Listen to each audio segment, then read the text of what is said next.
இந்த ஆம்னியாட்டிக் ஃப்ளூயிடை மட்டும் நம்ம சென்டிமீட்டர்ஸில் தான் மெஷர் பண்ணுவோம். ஸோ 10 to 15 சென்டிமீட்டர்ஸ் நார்மல், அது ஓகே. அந்த 10க்கும் கீழே குறையிறப்ப தான் கொஞ்சம் குழந்தை ஸ்ட்ரகிள் ஆக ஆரம்பிக்கும்.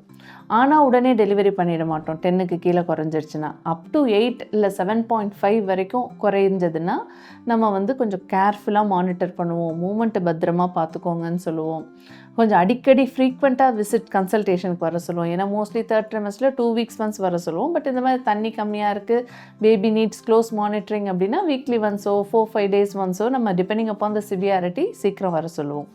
அதை விட்டுடுங்க. பட் இந்த மாதிரி லெவல் குறையுது அப்படின்னா நீங்கள் மதர்ஸ் என்ன பண்ணலாம் அப்படின்னா, ஃபர்ஸ்ட் ஆஃப் ஆல் ஹைட்ரேஷன் பார்த்துக்கோங்க. நீங்கள் தண்ணி கம்மியாக குடிச்சிட்ருக்கீங்க அப்படின்னா முதல்ல நல்ல ஒரு 4 liters மெஷர் பண்ணி 1 liter பாட்டில் வாங்கி நீங்கள் மட்டுமே அதுலேருந்து தண்ணியை குடித்து நீங்கள் உங்கள் கையால் 24 hours 4 times ரீஃபில் பண்ணுற மாதிரி பார்த்துக்கோங்க.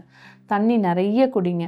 தண்ணி மட்டும் இல்லை, இளநீர், மோர், இல்லை குக்கும்பர் மாதிரி வாட்டர் அதிகமாக இருக்கிற காய்கறி, அதெல்லாம் சாலட் மாதிரி கூட நீங்கள் அடிக்கடி குக்கும்பர்லாம் சாப்பிடலாம்.